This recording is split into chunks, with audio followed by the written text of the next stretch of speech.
On this show, we often talk about the profound ways these medicines can shift our perception and expand consciousness. Today's conversation on the Psychedelic Podcast explores how these expanded states open unexpected channels of communication and understanding, not just with ourselves, with our pets. In fact, my guest, Nick Musica's story challenges our assumptions about the boundaries between the analytical and the mystical. After years of success building digital empires through SEO, his experiences with plant medicine and meditation revealed an extraordinary ability, psychic communication with animals. Our conversation today spans from the technical world of algorithmic analysis to profound spiritual insights generated through specific interactions with animals.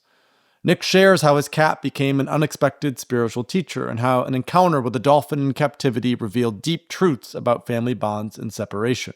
What emerged from our discussion was a fascinating perspective on consciousness itself, how expanding awareness through psychedelics can help us to recognize patterns and connections that exist all around us, whether in digital systems or in the animal kingdom. So before we get into our episode today, let's just hear a quick word from our sponsors. Transform your practice and change the lives of your clients with the Psychedelic Coaching Institute's Practitioner Certification Program. Our next cohort begins March 20th with our intensive June 25 to 30 in Costa Rica. If you're ready to elevate your coaching practice or transition into this line of meaningful work, now is the time. Our comprehensive program includes professional coaching methodologies, ethics training, and evidence-based approaches to working with psychedelics. You'll master the 5 key elements: assessment, preparation, facilitation, integration, and microdosing. And you'll join us for the highlight, our week-long intensive experience in Costa Rica, featuring a guided high-dose psilocybin ceremony and special workshops with Eric Kaufman, Harvard Institute of Coaching thought leader and the acclaimed author of The 4 Virtues of a Leader. Join our thriving community of over 300 practitioners. Visit psychedeliccoaching.institute to learn more and apply. We limit our cohort sizes to maintain an intimate learning environment and ensure personalized attention. So secure your spot while spaces remain by visiting psychedeliccoaching.institute today. That's psychedeliccoaching.institute to reserve your place in our next practitioner certification program. All right, that's it for now. Let's get into my conversation with Nick Musica.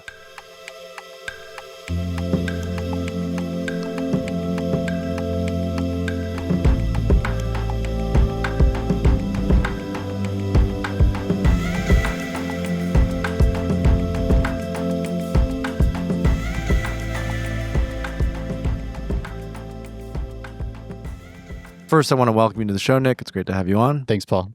Before we get into the animal side of things, we are also collaborators on the professional level because of your SEO background. Mm-hmm. I want to start with the DMV. So the DMV is an institution that everyone who's listening to this who's an American knows. Yeah. And you were, in some ways, not directly involved with the DMV, but you had a relationship. I was directly with the DMV. Not involved with the DMV is one way to phrase it. Yeah. Tell us a little bit about your relationship to the DMV. Yeah. I used to work for a local publisher here in San Diego.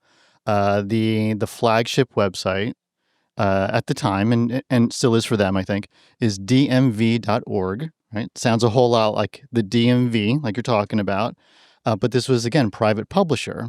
And what the site did was it aggregated 51 states together, right? DC being a state in this case, and had a bunch of content that sounded something like this. Lost license in, enter state here.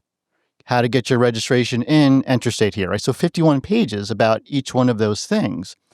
And here's something that's still true, I think, still today, as it was 20-ish years ago, is when someone sees .org, they go, oh, it's a nonprofit. Oh, it's the government. No, it's a commercial entity frequently, right? You don't need to register a business entity as a nonprofit and then go get the domain. If you try to register .gov today on any domain, you cannot get it. That is not true with .org. So people thought DMV.org was the DMV in many cases.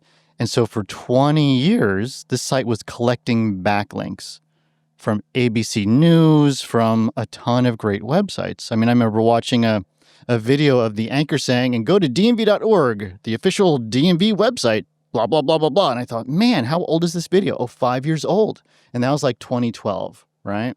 So when I started with that company, I started, it was 2012. The site was getting 85 million visits a year through SEO.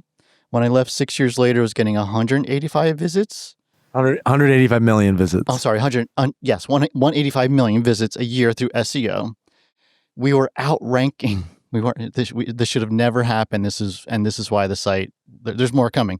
We should have never outranked California DMV, New York DMV, New Jersey MVC. I think it is now, but we were a lot, really well. And so about September of 2018, there was an algorithm change, and we lost traffic on some of the lesser states. I'm sorry, some of the better states. I forget. Yeah, some of the better states, like California, New York, the state not better, but the states that had a budget, right, for the DMV. We lost traffic, and the conversation I had with the COO at the time was, because he's like, "Well, what do you think is going on?" I said, "Well, one of two things are happening. Either Google has decided that we are not the DMV and we should not be outranking these DMV websites, because we didn't outrank California or New York for California DMV, New York DMV anymore, but we still did for Mississippi, Alabama, because lesser budgets, therefore lesser website, right? That's scenario one. Or it's an upset in the algorithm and we'll regain some of that back. That's sort of what happens, right? What goes up goes down. It's sort of like the stock market, right? Better days, worse days, whatever. Well, fast forward to January or February of 2019, and I just literally left the company like a week prior. That prior Friday, I left the company, my last day at the company. We go to Big Bear. It's a quarterly celebration. I start a new job on Monday, and Thursday I get a text from my former manager saying, "So you've been gone less than a week. We lost 40% of our traffic overnight." Right. And so with 40% of lost traffic comes roughly 40% less revenue, right? And so what Google did was it tightened the screws in September, and then it retightened the screws that January. So that site did not outrank the California DMV anymore. The New York DMV just didn't do it. And because the site never transacted, you could never get your lost license on that website. Right? You can never get a registration for the most part on that website. The site wasn't a great candidate to rank for transactional terms. So branded terms got a drop, right? Which is, searching for someone's specific name, which we outranked the specific names. Transactional terms, just not a thing, even though the site did rank for it. So the only thing that's left is informational terms, right? How to, what kind, top thing, right? That type of information. So the site still did really well with that. But there's a lot of folks who know exactly where they want to go to get their information in this category, and that is the California DMV. It's your state-specific department. And that took away a shit ton of traffic. So after that drop in traffic, there were 3 rounds of layoffs, I think. And so the company when I left the company in January, February, there were 40 people, 40 full-time equivalents or full-timers. And now I think there's a handful. Yeah, probably even less now, because a lot of those how-to, what-if, informational forget it. queries are basically covered by AI. And that's where I wanted to go next in our conversation, because, Google, for better or worse, is the gatekeepers of a lot of companies. And Third Wave as a company, we were built on SEO because we were very early. And at one point we had 500,000 people a month who were coming to the website. And in the wake of AI and over the last 18 months, the algorithm once again has been tightened and the screws have been tightened, and we've lost 90 to 95% of our traffic from that peak. And in talking with a lot of other companies in the psychedelic space, every single psychedelic website has lost at least 80% of their traffic from their peak.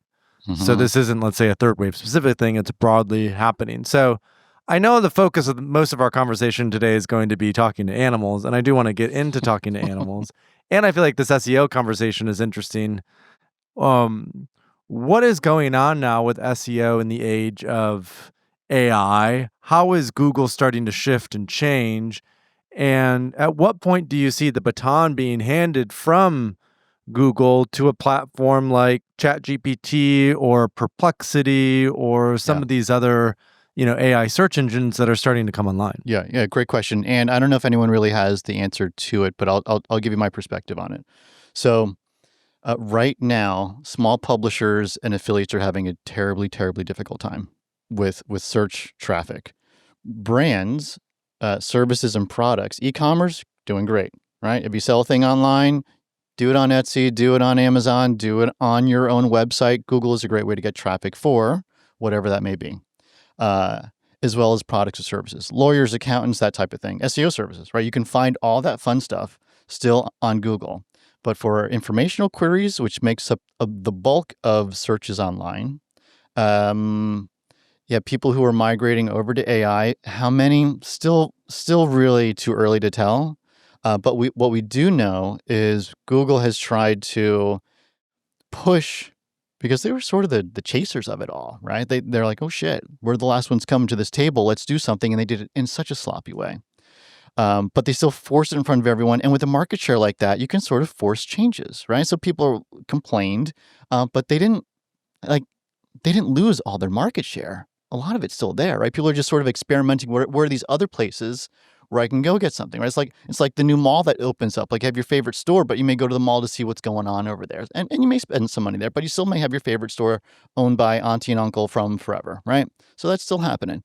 We don't really fully know, but here's how we got there, right? So back in the day, when I was at dm.org, this was applicable. Like, how do you rank better than the other website, right? Well, you go to Google for a specific query, you see where the top 10 pages are ranking, see what's in common, you do it better. And that's what you did, right? Make it a longer page, make it a more keyword-centric page, make it more interesting, something like that. 9 out of 10 times, you're going to end up on page 1, at the time anyway, and it's going to be pretty good. And now you're in the game. Well, that was great. That was a manual process. And then tools came out. MarketMuse came out, ClearScope came out, Surfer SEO came out, which did what I just described systematically. They went to the top 10 listings. They got all the common language of all the pages that were in Google, and they gave you a brief.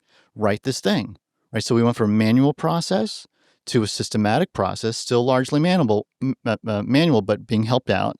And then AI came out. And so what AI did was, instead of just creating the brief, giving you the language, it wrote all the copy. So we have 3 stages. 1, I will do what they did better. 2, I will do what they did better with the help of a machine. 3, the machine will do it all for me better. Right? And so stage 3 is people who are publishing 1 page a week are now publishing tens or hundreds, up to thousands, right? So of all iterations of what I just described, right? Of those 3 types of those 3 software systems that would help you create parodies of what was already there, but in a better way, right? So it's parody upon parody upon parody, and now flooded. And so Google's reaction to that was, well, we're gonna change how we think about things. And so they have an acronym. It's aspirational. It used to be EAT, EAT, expertise, authority, and trust. And then they added experience onto it. And I thought, oh shit, that's a signal. What is that going to do? Where are they going with this? Well, they make a radical change, and now Quora and Reddit are dominating for informational queries. Why? Because there's so much garbage that just got produced. And in that garbage that got produced were good websites. Joe Schmo and his expert sports equipment blog. Joe Schmo got the stand-up paddleboards. He blew them up. He put them on the lake. He took pictures. He got video. He wrote a review of all of it. He linked to Amazon. He did that 100 times. It's a good website, right? He actually did the things Google said to do to make a good website. Well, Joe Schmo is now out of it. He got caught up in all of it because it looked too much like the other stuff. From a pattern perspective, if you incorporate, here's AI, into your algorithm, and now you don't know how your primary product works, and therefore you can't reverse engineer it, right? What happens is you end up calling people as Google. You call publishers to Mountain View. This actually happened. And you bring all these small publishers to Mountain View. And here's what the conversation sounded like. Paul, you have a great website. We're sorry you lost the traffic. It has nothing to do with your content, even though we called the algorithm change the helpful content algorithm update that was targeting unhelpful content. Let me repeat that. It's not your content. What should I do? Quote unquote, move on. Google has fundamentally lost their control of their own algorithm, right? For these cases. This is why brands show up. This is why services and products show up, because that's not flooded, right? But informational queries, you can produce that shit all day long. And you don't need to know anything about it. Anything. I could produce a page about how to rebuild a car engine within 10 minutes. I don't know anything about mechanics. Nothing. I can produce that for, you give me the year, make, and model, I'll produce it for all of it. Will it be right? I don't know. Why? Because I know nothing about it, right? And so as someone who spent way too much time in car insurance, from the SEO perspective, read more than one page, I use car insurance as my litmus test, like all the time. And I'll ask ChatGPT for an outline and give me some talking points. And so I can look at it with an educated eye and I can go, oh, this is missing. This is incorrect. Like, what are you guys even thinking of here, right? This is garbage. So it could be a helpful tool to help you plan, possibly. But you don't want to go, I don't have any ideas today. Let me go to ChatGPT and produce some content for SEO specifically. I mean, for emails, and I'm not an email guy, right? I'm an SEO guy. For emails, for paid search, maybe. Yeah, maybe. I mean, I saw a tool just last week. These guys created an amazing tool using AI.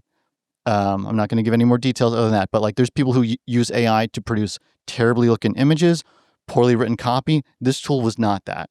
This was amazing. This was a wonderful, wonderful tool. It's going to scale their business. It's going to be fantastic. But so use it as a good planning tool. Don't use it as your ultimate production tool for SEO content. It's not going to help. And for people going, but I've seen these things online. Yeah, of people saying, I got all these results by producing thousands of pages. Yes, you can bully the algorithm. And at some point, the algorithm bullies back. And there's a massive, massive correction. And then you go, what happened to all my good results? They sold me that AI content was going to change everything. It did change everything for a very small period of time. And then you lost it all. That's typically how it works. Well, and the counterflip to that is like with Third Wave, we spent years and years developing great content and research-based. And, it was we had great backlinks and we have great domain authority. And it's like the Joe Schmo example who went to Mountain View. That's it. And then you get fucked.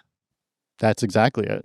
And so it's a little bit like when you play in a system that's much bigger than you, and when you depend on these big tech companies, we also got banned on Meta because Third Wave talks about psychedelics. So now in the last basically 18 months,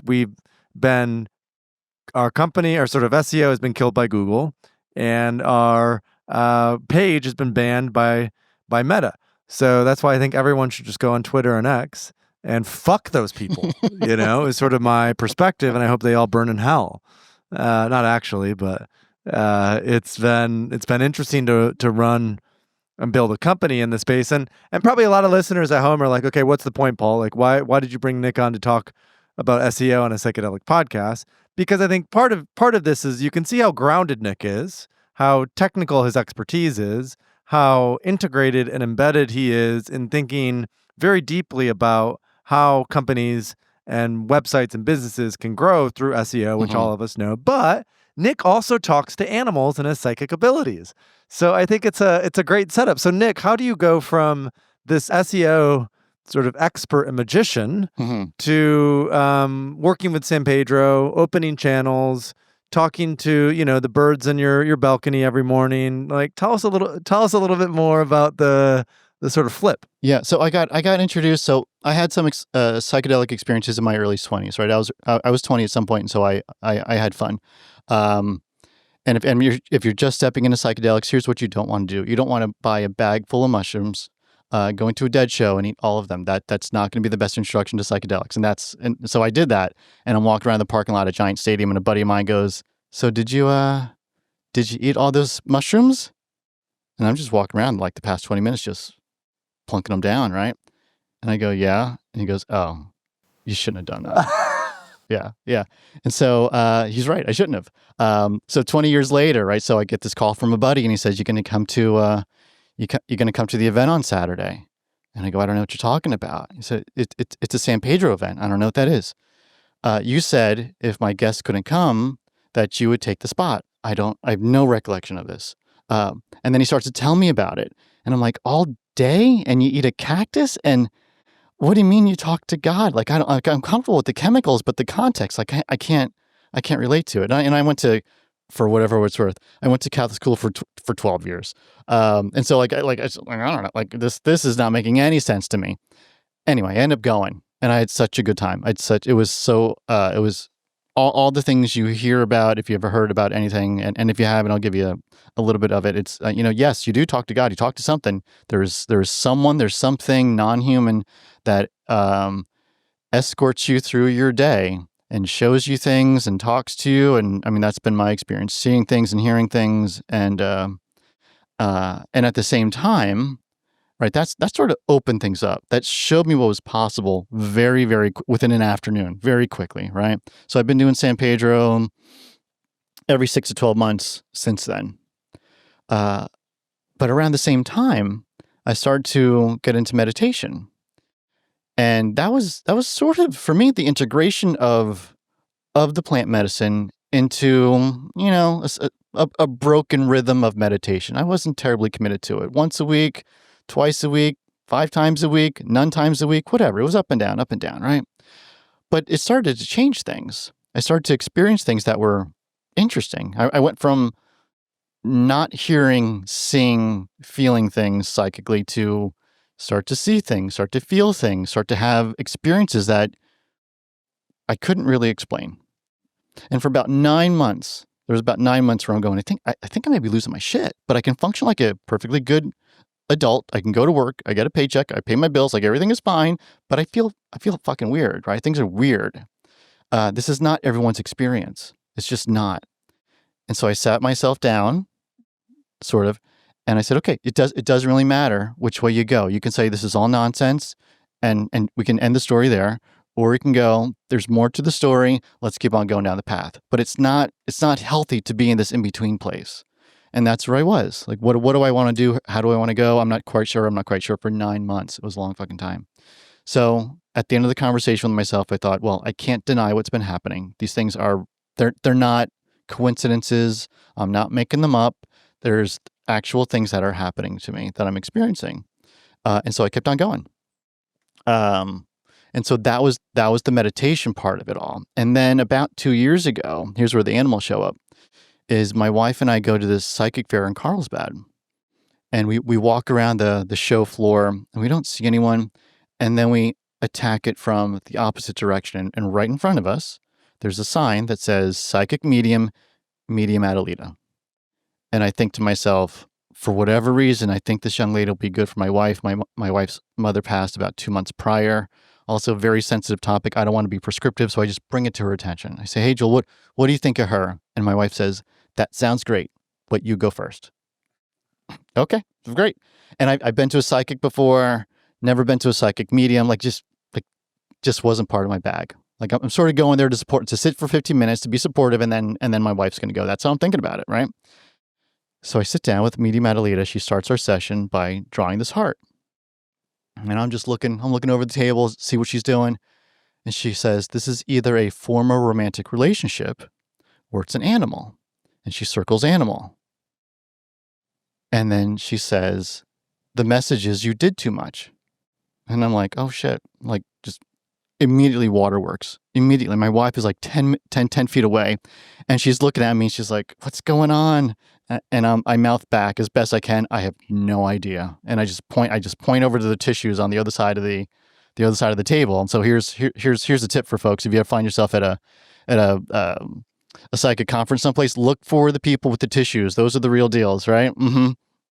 So I grab the tissues. She gives me tissues. And now I'm catching up. I'm like, oh shit, this is a real thing. It's my cat who came through. He was 22 when he passed. The last 2 years of his life, back and forth to the vet, right? Changing the food, blood work, everything you can possibly do to help ease the symptoms of old age. There was no problem we were going to solve. He was 20, right? But we did it for 2 years. So the message, you did too much, coming from Henry, the cat, yeah, that landed like a pound of bricks, right? So now I'm catching up. I'm like, oh, Jesus, okay. And so as I'm catching up, she continues to do her thing. And she goes, so they, talking about her guides, they are now showing me Dr. Dolittle. They're showing me that you can talk to animals and it's going to be easy for you. And I had a few different emotional reactions to it and thoughts, but one that stands out is, oh shit, yeah, that's true. And I don't know why, but that's 100% true. Yeah, for sure. So I go home and I do my typical meditation with my living cat, Chucky. I try to find him. I was like, if it's going to be easy, she said it's going to be easy. I should be able to do this, right? Sure. So I do the meditation and I just literally just try to find him. Like the intention is to find him. And suddenly I see this big bright light. It's the type of light you would associate with like spirit guides, high level beings, something like that, angels. And I think, this is not working. Like my cat shits in a box. Sometimes he shits on the floor. He's not a higher level being. It's not working out, right? So I dismiss it and I call her up. I said, easy, like this isn't even working. Forget being easy. And she goes, well, you're expecting things to show up in a very specific way. It's not how this works. Just be open to the information that comes. What comes is what comes. Okay, all right. And so I decided to give it another shot and I buy animal communication books. I set up animal communication sessions with folks over Zoom because I'm like, what does this even look like? I have no idea. Like, I feel like I can do it, but also doubting, and I don't even know what it looks like. And so I get on the line. I'm about to get on the line with one of these animal communicators, and I stand up from my dining room table, and I get this flash. What I see is one of the end scene out of Return of the Jedi. It's the Force ghosts of Obi-Wan and Yoda, and I know I'm being shown a student-teacher relationship. I know it's coming from Chucky, the cat. And I know that I'm not the teacher here. I'm the student, right? And I'm like, oh shit, this is now landing. And now I'm reflecting on that light that showed up. That was his introduction to me, right? So now I'm starting to put the pieces together. And I'm walking over in the state of what's going on to my computer to log on for the Zoom meeting with this animal communicator. She goes, yeah, I log on. She says, so we're here to talk about Chucky. Uh-huh. The first thing out of her mouth is, do you know who he is to you? Mm-hmm. You just showed me. And so now we're talking about what's going on with my relationship with Chucky, why he showed up, and the reality shift that is now happening. That's really starting to land and I'm starting to understand it more. Like, what does it really mean in terms of how animals communicate and what it actually means? It was super trippy. So you have Chucky. Yeah. How'd you name Chucky? Where's that name come from? Yeah. So my wife and I got 2 kittens up in Marin County when we were living in Sausalito, and I was attracted to Chucky. I just walked by his little cage and he just put his little paw out, and I'm like, that's my guy. Like, I want to spend time with him. And my wife was attracted to this little long-haired black cat, and we got them both in a little room, see how they would work with each other. Right? Not well. He wants to play. She wants to be left alone, the little girl cat. And she just kept on flipping around the little girl cat, like little Ninja. So she got the name of Ninja. And so it only made sense that a little redhead boy would be named Chuck Norris. Right? I mean, that makes sense to me. Yeah, I can see the logic. Yeah. Chucky. It works. So when I think of Chucky and a little red-haired boy, I think of a very different type of Chucky. But I'm glad you think of Chuck Norris. That's much more uplifting. Yeah. Type of Chucky. So you're now in communication with Chucky. There's a channel. Yeah. That's opened up. What, I mean, how long ago was this? Year and a half, almost 2 years ago now. Okay. Yeah. So what have the last couple of years been like now that you're sort of in that type of communication? Does Chucky tell you, hey, you got to clean out my litter box? Does Chucky tell you how hungry he is? Or what's the sort of nature of that relationship? Think about like how you would probably describe the levels of consciousness for people. Right? Some people are like, I like to go to 7-Eleven to buy my cigarettes and spend my day on the couch, right? Or whatever, right? But nothing advanced. And then you have folks who get up in front of, PhD students, the professors, and they talk from that perspective and they drop knowledge on you all day long. That's who Chucky is. And so he shows up for me at times of correction. right? Sort of like this. Like if you want to go down this path, like you want this connection, you want to do something with it, like sometimes I gotta smack it back onto the path. And so he'll show up and he'll give me some corrections. So here's one example. So my wife wanted to go back to the East Coast for a family event, and the relationship she's had with her family for a while has not been ideal. And so I told her, like, I can't go back there and be supportive. It's just not, I'm just not in a place to do that right now. But if you want to go, you go, if you want to go. But on the inside, I'm trying to figure out, like, how do I go and support my wife? How do I travel with her? What does that look like for me? How do I be as supportive as I possibly can, right? So I'm wonky on the inside, but on the outside, I'm like, this is what's happening, and here's why I'm not doing it, right? Really clear. So the conversation breaks up, and my wife goes downstairs, and I'm upstairs, and I'm trying to, like, cool down from the conversation, and I pick up the guitar, and Chucky goes into the guitar case, which is not abnormal, but he starts to scratch in the guitar case. I'm like, what are you doing? Like, go use the litter box. Like, what's happening here? Gets out of the box. He makes a left-hand turn. I lose line of sight of him, and I think he's going to make a left and go into the bathroom to the right. Makes a left-hand turn. I go back to playing my guitar. And then about 5 minutes later, I hear my wife downstairs. And she says, there's shit on the bed. And I was like, huh. Whose side is it on, Joel? It's on your side. Okay. So maybe it was the next day after, did a little meditation with Chucky. I said, can we talk about the shit on the bed? And in so many words, he gave me a framework for dealing with situations where maybe it's not the best situation for you. And what he said very clearly is, what's in it for you? What's in it for us, me and my wife? And then what's in it for them? That doesn't matter. That's not a consideration here. It's really what's in it for you and what's in it for them. And there has to be a win here for you guys, or else it's just self-sacrifice. It's going out of your way. You leave not wanting to go. You come back worse than you left, right? So like, why are you doing this? Like, what's in it for you? And that was just really clear, especially since I was feeling wonky on the inside. And so he picked up on my energy of indecision, of trying to make it work, right? Like, how much am I willing to self-sacrifice myself and my wife too? I mean, that would have been part of it, right? And so he ended up not going. But that's frequently how he shows up, with just like really clear, here's what it looks like, here's what you need to do to keep going down the path. And is the channel of communication explicitly with Chucky, or have you explored it with, have you gone to the San Diego Zoo and sit outside the snow leopard cage and or the pandas? I love the pandas at the zoo. I was just there a couple weeks ago. Oh, nice. So Chucky is this animal that you clearly have a very close relationship with. Yeah. There's an energetic connection. There's a way in which the energy that you put out, he picks up on. Mm-hmm. There's reflection in that. There's attunement between you two. And yet when I think of talking to animals, I also think of like, are you down at the beach and you got a sandwich and a seagull's like, give me the fucking sandwich, like they do at the beach here in Encinitas and Carlsbad. Like, kind of bring me deeper into the animals that maybe you're not as close to necessarily. Yeah. So think about it this way. So there's plant medicine, right? There's a cactus you can eat. There's a mushroom you can eat, and it has a very high level of consciousness to it. You can eat a different cactus. You can eat a different mushroom. Not a high level of consciousness, probably still a consciousness there, but you don't get the same result.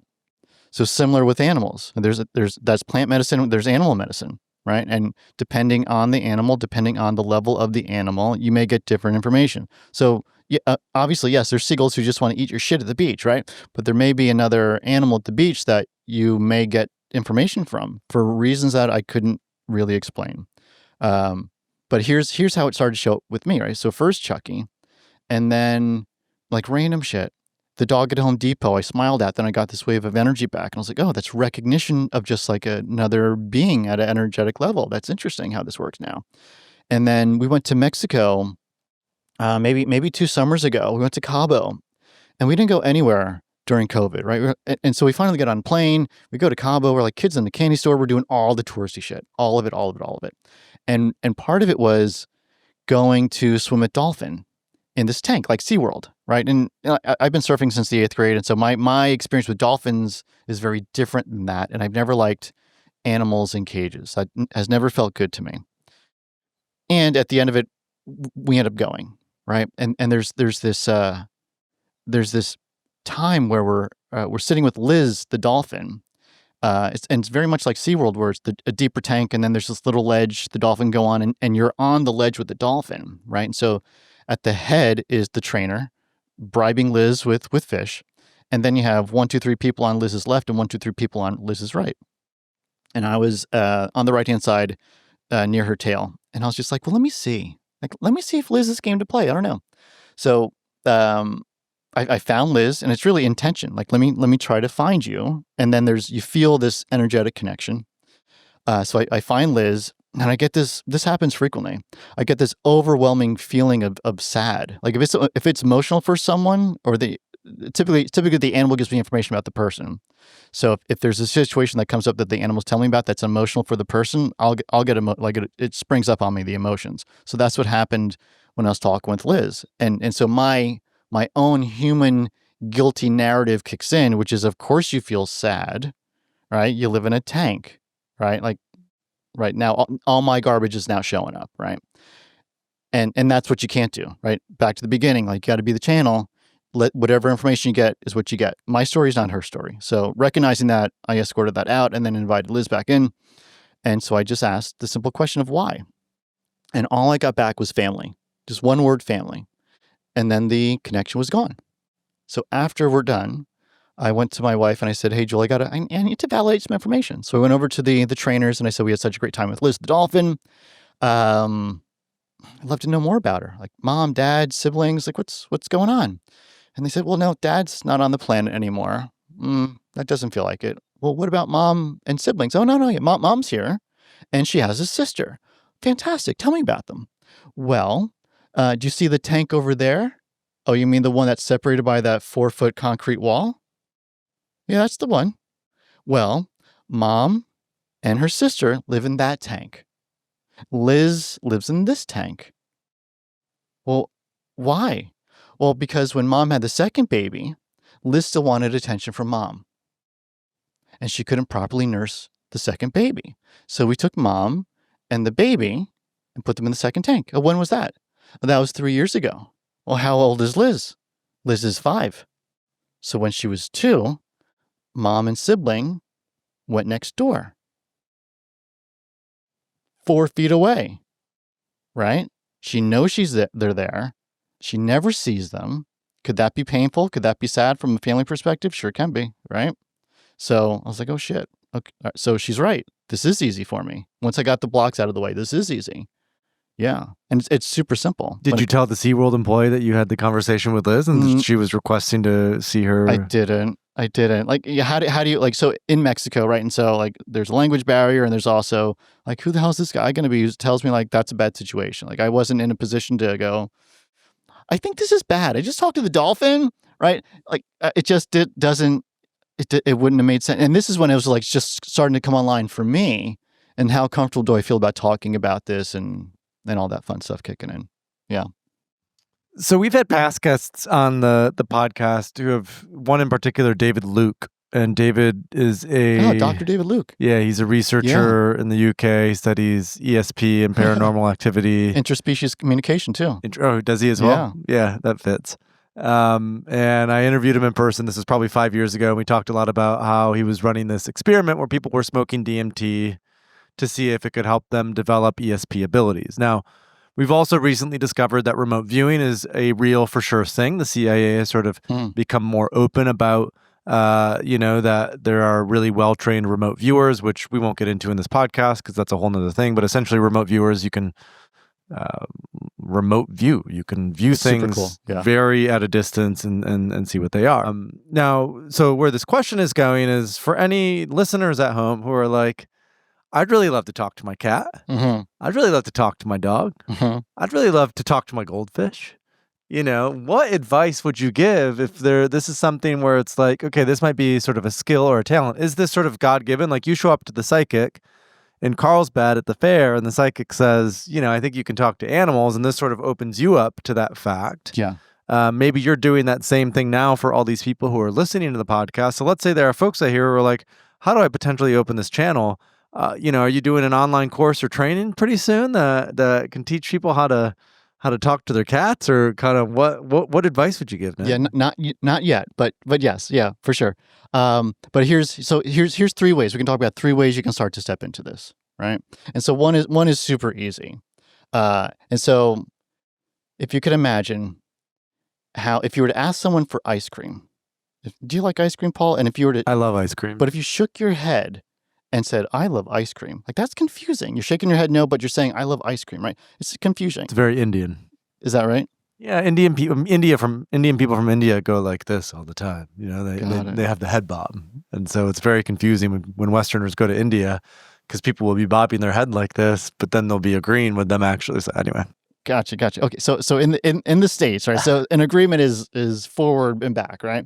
But if someone gave you different communication, conflicting communication around a question, you'd go, I don't really know what this person wants, right? And so here's how that shows up with animals. So I had a client come to me and she said, so my dog won't go outside and pee.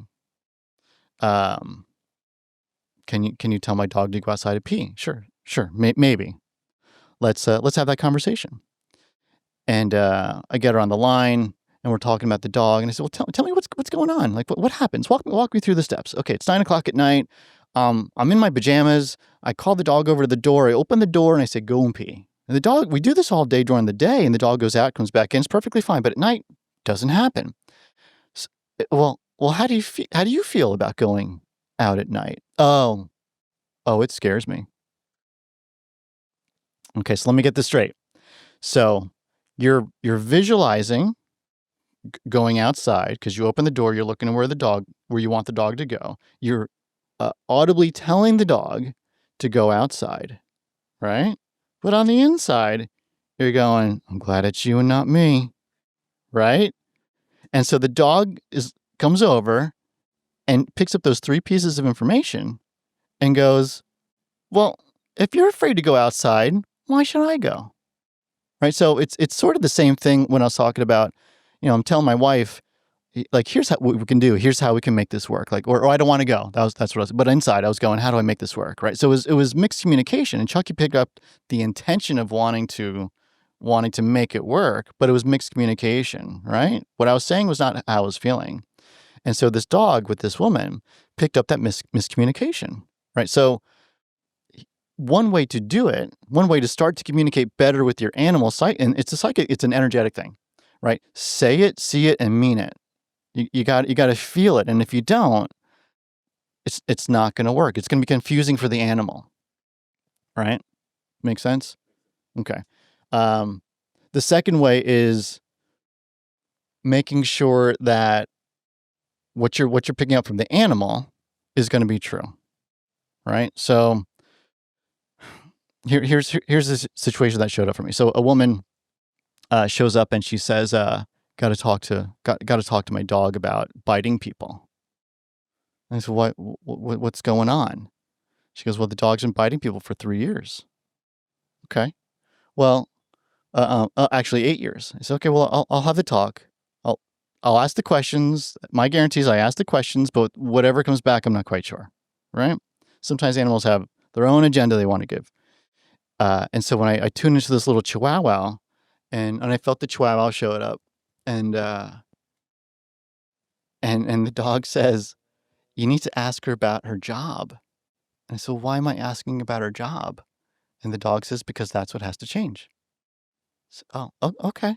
So I get on the line with the woman. Did you talk to my dog? I did. Did you tell him to stop biting people? I didn't. Well, what'd you talk about? What do you do for a living? I'm unemployed. You're not unemployed. What do you do for work? I'm an Uber driver. I'm a limousine driver. How's that working out for you? Well, I have spinal issues. And my doctor says I shouldn't even be driving because after about an hour or two in the chair, my back's all banged up and I just can't function, right? I can't function all that well. It hurts. Uh-huh. Well, here's what your dog said. Your job is what has to change. And in this case, the woman was, it's fair to say she was not a happy person. She just wasn't. So she shows up in Zoom and you're like, oh shit, like this may, I don't know what's happening, but it's going to be a little heavy just because that's what shows up. Right. And I walk her through and I'm thinking this is going to go off like a fart in church, right? Like this is not going to be pleasant for no one's going to feel good after this. All right. But we walk through and have the conversation. And as we're having the conversation, I saw roses. I said, what do you do with roses? And she says, well, I paint roses on vases, then I give them away. Oh, interesting. You can see how these two things showing up are interesting. Like one, you're physically in pain. It's not in alignment for you. And the other is something that really jazzes you up. And one makes you more money than the other. I have no idea what the economics are around it, but you make a living doing this, not doing that. But I imagine, and we don't have time to go into all of it, is like, it's not the job. It's probably the jobs, because you don't have the same job for 8 years. You've probably been doing the wrong thing for yourself for 8 years, and your dog's been just mirroring your behavior, right? So the dog's picking up on our communication and is then showing it back to us. And so when we look at an animal and go, what the hell are you doing biting everyone? That's a 3D expression typically of what energetically is going on with you. Right? So here's another example. Like my Chucky will stand on the piano at our place, and I could give a shit about it. I don't care. My wife, on the other hand, she does not like when Chucky's on the piano. Also, my wife is the one who looks at the piano. It's her piano, and she says, I should play that piano more often. Yeah. So is Chucky, does the cat known as Chucky, does like to be in high places? Yes, he does. Is he also maybe telling you that you should be playing the piano more because he's bringing your attention to the piano? Yeah. Yeah, he is. Right. So what's the animal behavior that we frequently just attribute to a 3D little furry 4-legged being behavior? Like, what is it actually showing us? Right. And we just don't give them enough credit because they don't speak our language, because they don't have a credit card and buy things on Amazon or whatever it is, right? They're not a higher level being. Well, maybe they were. Maybe they are. Like, why should cactus? Why should a specific cactus or two? Why should a few types of mushrooms? Why should they be the things that we tune into consciously? Why are those the exceptions? Why not animals? Why not plants? Why not? Why not? Why not? Nick Musica, Optics In is the website. So if you're in need of some badass SEO consulting for your business and support, Nick, we've been working together for about 4 months now. Nick knows his stuff in and out. And is that opticsin.com? It is. Okay, optics, OPTICS in.com. And my sense is you're also doing maybe some coaching or support for talking to animals as well? I am. Yeah. So you can go to mycatschooledme.com because he did. Really? Yeah, for real. mycatschooledme.com. Also Instagram. There's a half-baked Instagram. Sometimes I'm on there. I know it, but it was available, Paul. It was available. And so here's the thing, right? So this is it, right? So like, animals as teachers, right? We have cactus, we have plants as teachers. Why can't animals be teachers? They are, right? This little thing showed up and he taught me. So head nod to the little Chuckadoo who, yes, shits in the box. Yes, sometimes shits on the floor. And yes, drops some knowledge every once in a while, for sure. And likes the piano. And loves that piano. Loves that piano. So My Cat Schooled Me. If you want me to talk to your animal, happy to do it. If you're interested in, well, what could this look like for me? Where this would be a broad thing. If you ever taken psychedelics and you want to bring some of that experience into your everyday life, when the psychic said, and this will be easy for you, I've been doing a meditation that I believe made this easy for me. So I can walk you through what that looks like. Are you going to talk to animals? I have no idea. But here's my promise to you. Every person that I've walked through and I've done a meditation with, they haven't talked to animals, but they've had some very interesting experiences. And so that space starts to open up, and then we learn the methods and processes for doing that ourselves. And then your world magically changes. It's an amazing thing. Beautiful. Well, thanks for coming over today. I know it was a long drive, but I'm glad you could make it. mycatschooledme.com or opticsin.com for SEO specific stuff. And I appreciate you joining us for the podcast today, Nick. Thank you, Paul.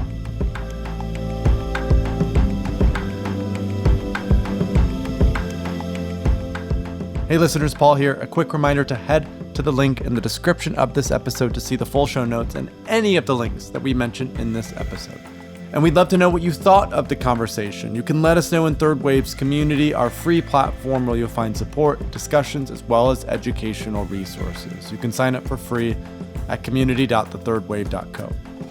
Make sure to follow the Psychedelic Podcast wherever you get your podcasts so you never miss an episode. And if you found the episode to be inspiring or helpful, please consider sharing it with a friend. Thanks for tuning in, and we'll see you next week.